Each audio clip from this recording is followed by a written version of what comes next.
Zionist DEVIL, get out, not my words. But Labour's Tan Desi was hounded whilst canvassing outside, of all places, a mosque in Slough. So let's remind ourselves what that word actually means, right? What that word Zionist means. This is simply someone who thinks that Jews deserve their own home, right? But threats and intimidation against MPs are only going to get worse, mark my words. Have a look at this. Leave, man. This is a place of worship. We don't need devils like you here. Move. Move from here. Get out. Get out. Move. Get out. You're not welcome. You're not welcome here. Zionist devil. Zionist devil. And then there's Naz Shah MP, not exactly a go-to gal for Zionism, right? But she's been called a dirty, dirty Zionist and paid for by Friends of Israel this week. That's the twisted state of anti-Semitism on our streets. Go on, I'll follow you around. It's not the area for you. Well, that's interesting. Not the area for you, love. You need to get out of here. I expect you can speak for yourself. No, mate, no. I'm going to speak for everyone around there. I'm going to follow you around. You dirty, dirty, dirty...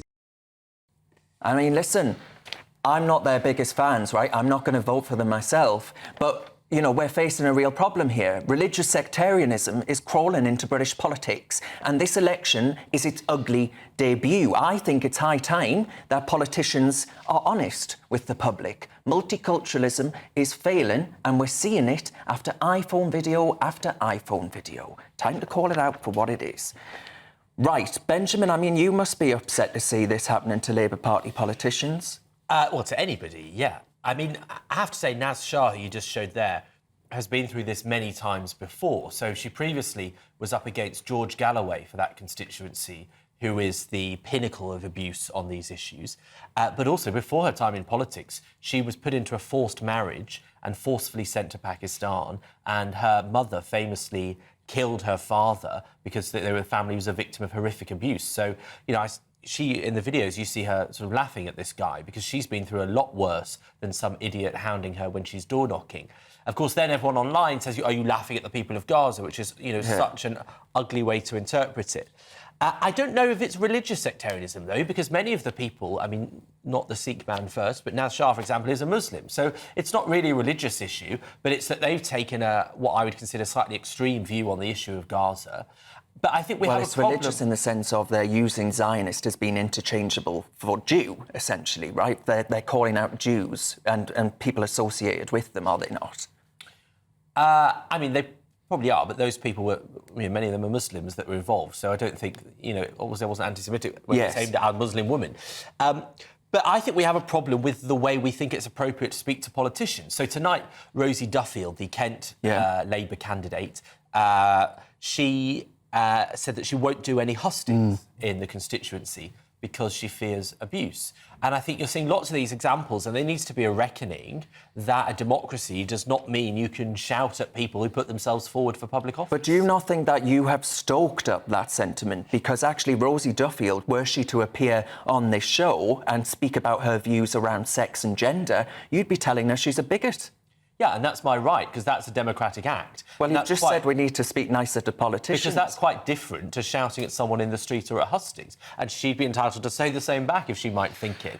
But that's quite different to people that don't seem to know where the line is, who shout and abuse politicians. You know the hypocrisy of all of this, particularly from the Labour group, and we've seen a lot of them online over the last few weeks. When Nigel Farage was hit with that milkshake and then consequentially with the coffee cup and the rock, whatever it was, he was laughed at by the left, the likes of Owen Jones calling it art. They are encouraging this behaviour. So they're stoking the flames, inflammatory flames, that this is acceptable. It's acceptable to hound politicians at their home or on the street. It's acceptable to throw things at politicians you don't like. This is demeaning to our democracy. It's taking the whole level of debate to a whole substandard level. I assume in that case you condemn people like Tommy Robinson and the incidents that have happened, which you constantly celebrate online. What do you think I've celebrated online? Utter thuggery. No, I've never celebrated that online. What are you talking about? Like in November of last year, when there's all sorts of scenes, and you constantly defend those people. No, I don't. Those people do much politicians. I think you need to be more specific, because I've never condemned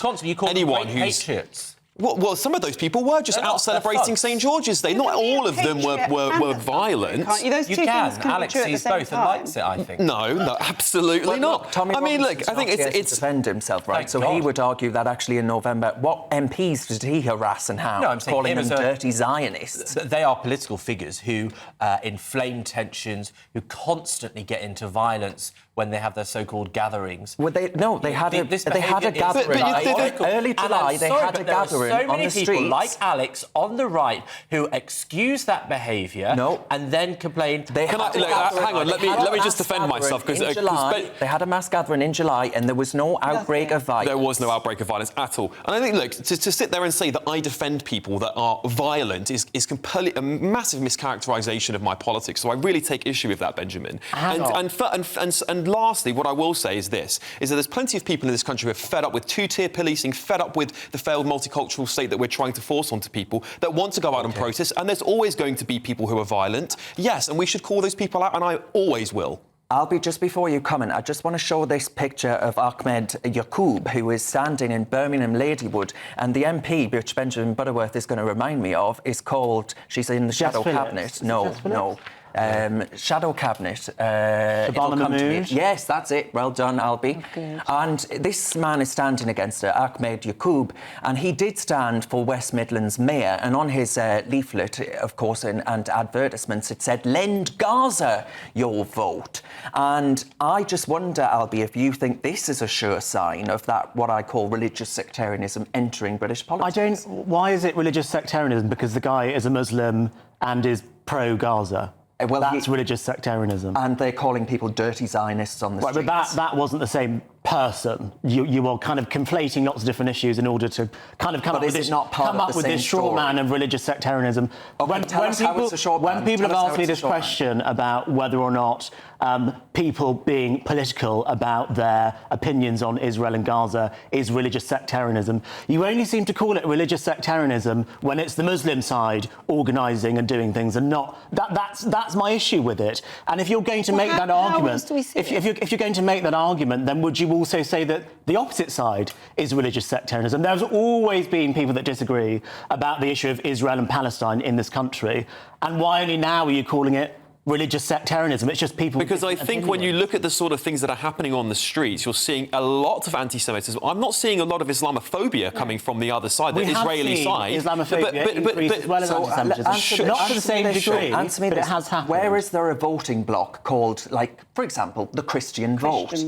There are many Christian groups within called politics. the Christian vote, as big as the Muslim vote. Look, the Muslim vote, the organisation, the Muslim vote... can you name it? Because I can't name one. I don't understand what the issue is with a group of Muslims deciding they want to start a political group. There are literally... So how is that not religious sectarianism? You're tying yourself up in knots. There are Christian political groups, there are Jewish political groups, there are Muslim political groups. So you only call it religious sectarianism when it's a Muslim political group. That is the... I only call it religious sectarianism when we have people on the streets calling for jihad and intifada. No, but you're just conflating lots of different things. I discredit your argument, and then you say something else ridiculous. Well, you didn't. You're not making a coherent point as here. usual. You want to talk about the Muslim vote. You want to talk about people talking about jihadis. You want to talk about people who are pro-Gaza. You're trying to make this point about religious sectarianism that I'm just not seeing. I just think that you had a perfect opportunity to defend multiculturalism there, and you failed. What's this to do with multiculturalism? Because you're like a dog with a bone. You keep bringing it up. People are allowed